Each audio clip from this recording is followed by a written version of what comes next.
Si Jesus isip anak sa Dios nga matuod nga gikan gis langit nanaog nganhis kalibutan, mao ang gipasabot ni propeta Isaías nga pulong sa Ginoo nga muraog yelo or murag uwan nga gikan sa langit unya muanhi sa yuta niya iya gyung tumanon ang katuyuan nganong nahog siya dinhi sa yuta.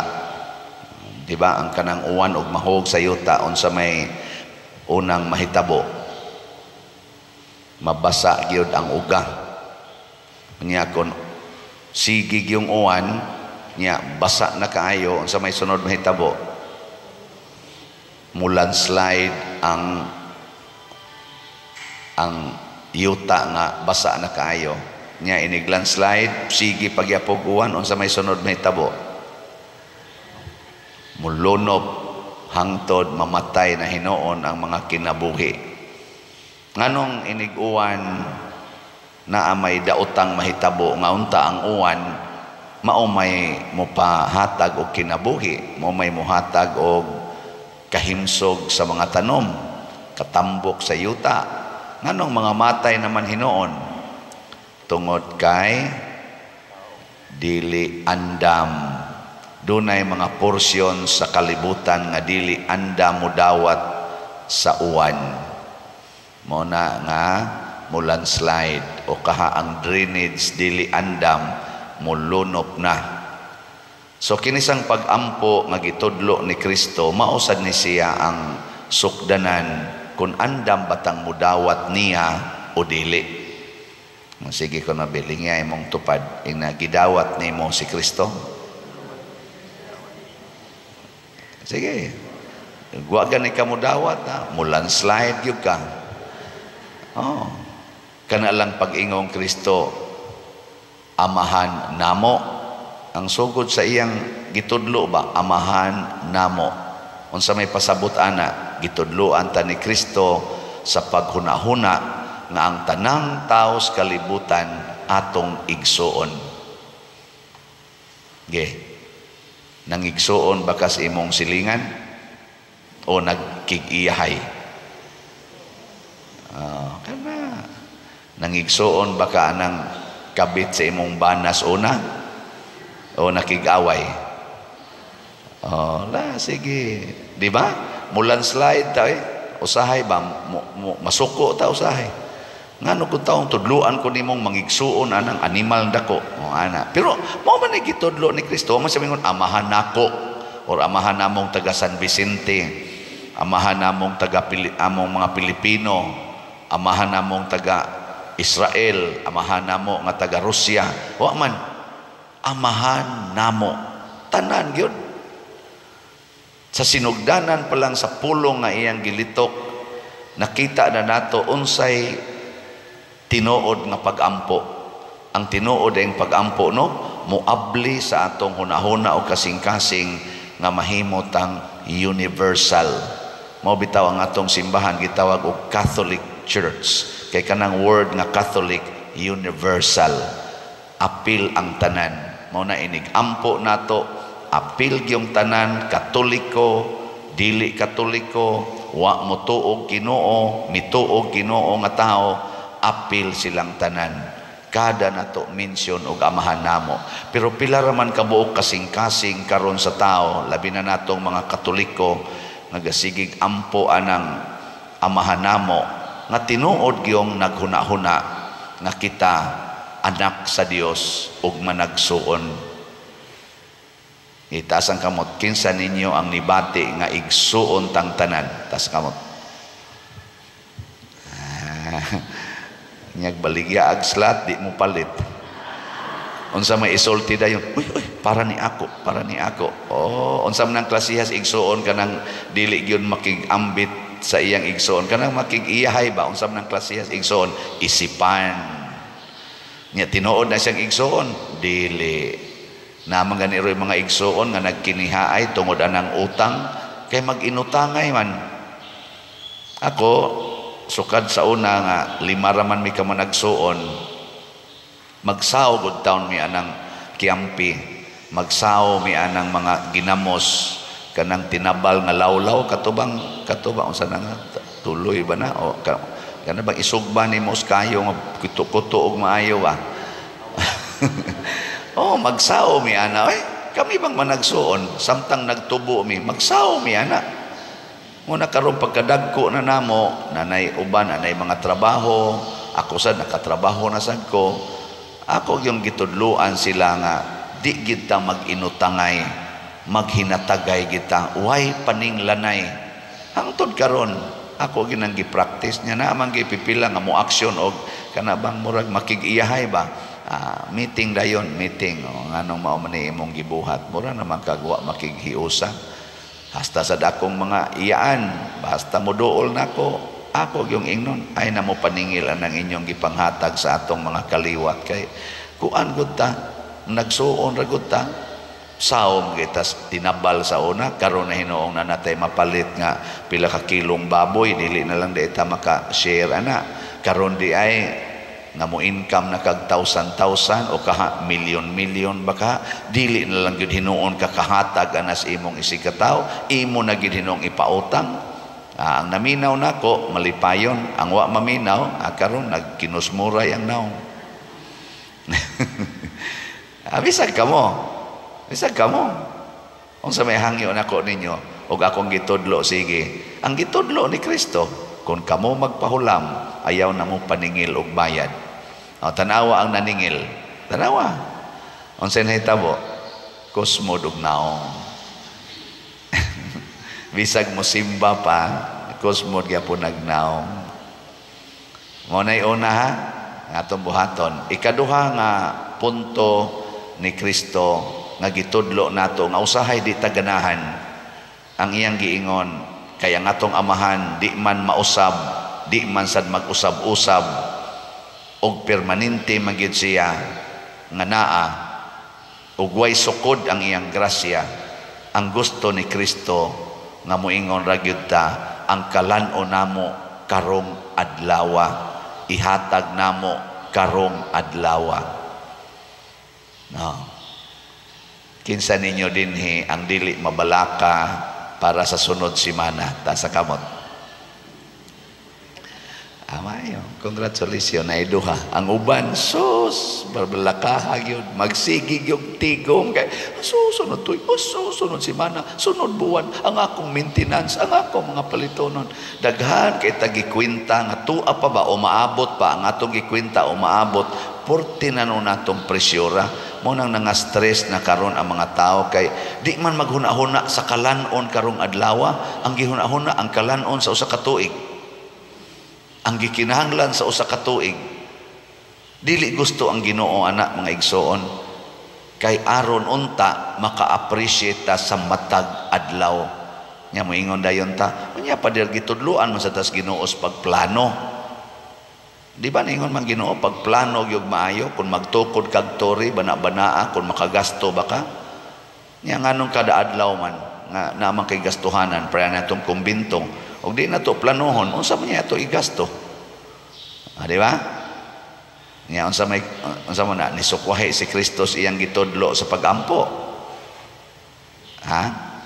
Nisukwahi siya sa Ginoo. Waoy.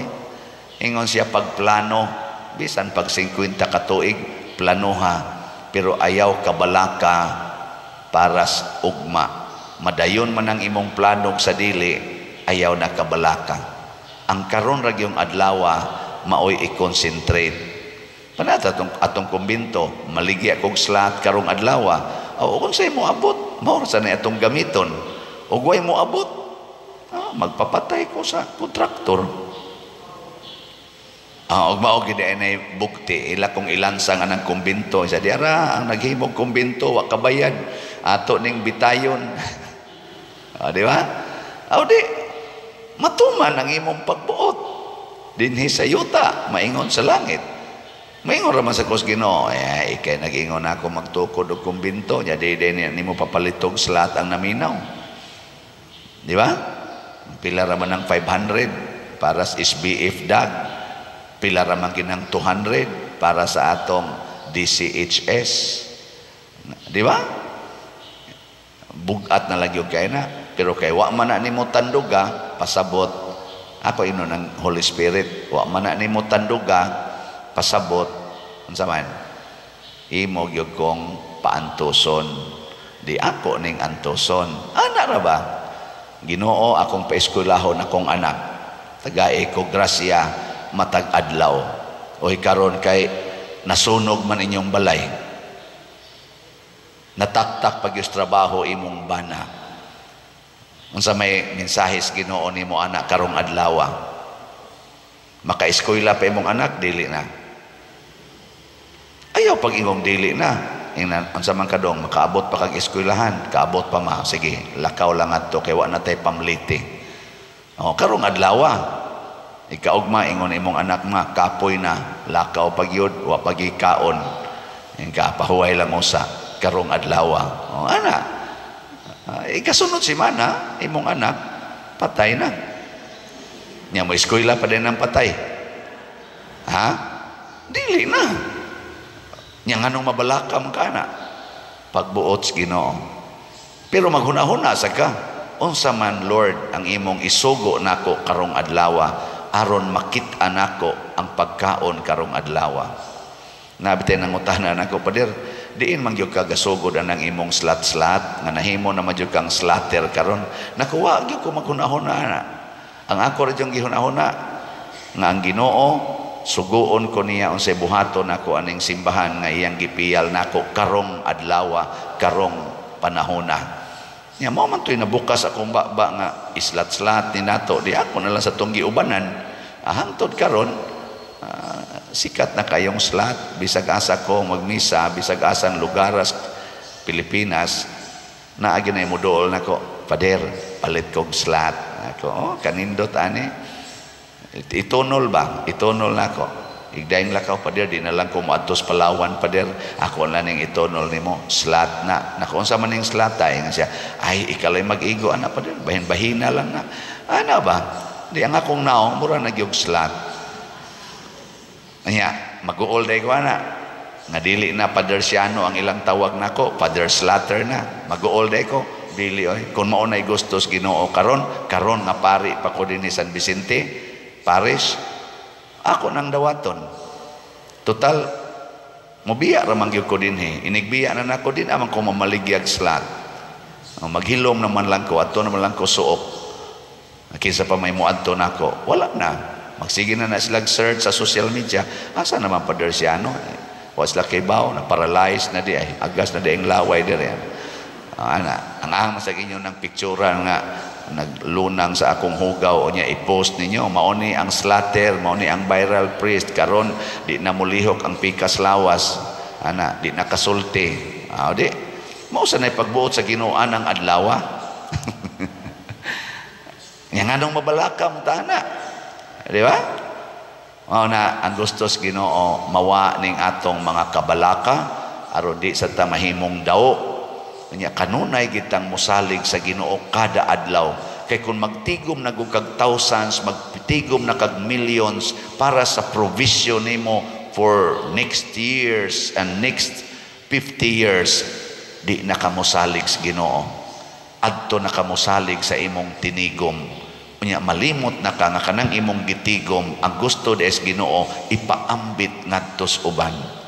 Hangtod na lang hinuon maghimo na kag mga armas kay imong iprotektar anang imong tinigom. Hangtod katus ang imong kontra nga naghimo sag mga armas kay iprotektar siyang tinigom, maggubat na ta mga matay na noon ang atong isig katao. Imbis himuon natong igsuon, gihimo na natong kaaway. Kanalay pipila ka punto aning amahan namo, pero ang pinakasentro nga di gid unta ta mangiglain sa tanang tao. Mo bitatong do natay gisagop diri nga foreigner kadto sesyon, di ba? Hapit gud tuig. O tuig yun. Kapin ang atong pagsagop niya diri, dili Katoliko, dili Pilipino. Ang karon nakabalik is iyang nasod. Gasto gitaon ta atong duol-duol 1 million. Hastas mga allowance niya diri tanan ang paglakaw lang ato 100,000 ato kapin ato lang to gibuhat ngano man tungod kay igsuon ra gitang tanan. Na karon lipay na kay siya dito, ambot buhi pa ba katong tawhana. Lipay naman kay siya, katrabaho sa siya dito, ana post pa siya, sila mas Remy sad mo friend, post pa siya dito, ang iya ko nung sweldo kay tag 5,000 na ang adlaw, kung i-convert og piso nya dinhi ato siyang tagaag 500 ang adlaw, ana dito 5,000 na kuno, pero wa man gyud mo palit og slot, amot lang ka no. Kibaw man gyud ta siya unsaon pagpadala dire. Pero di na mo importante nakig-igsuon ta. Karon 50 na kabalay mga gubaong balay dinis atong parokya nga atong giayo, atong gihimuan og arang-arang nga balay. Unsa man na angayan ba na natong buhaton nga naglisod man sa ta dinhi? Angayan kay igsuon man na nato.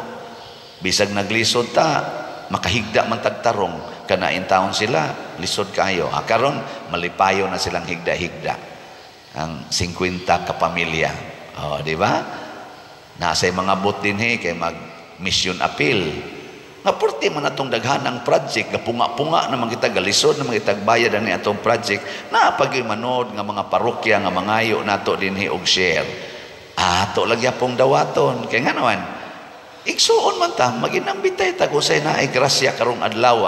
Di na lang ta magunahon na sunod adlaw.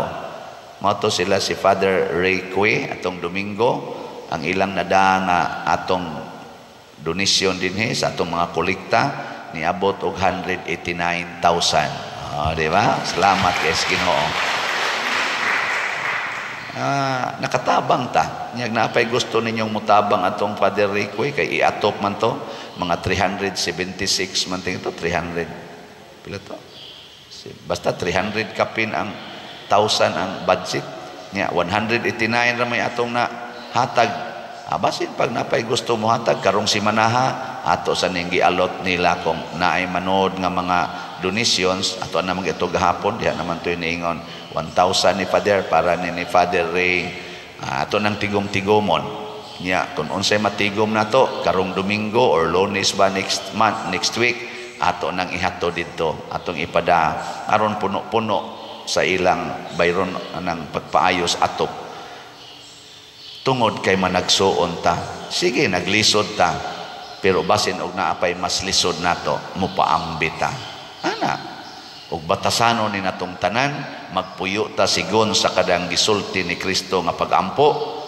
Tinuod gitang mahimong mga anak sa Dios ug mawagtang ang tanang mga problema sa kalibutan kay ang Ginoo uban naman nato, ang amahan nga makagagahom sa tanan muuban naman nato. Sige katapusang lingi sa imong tupad.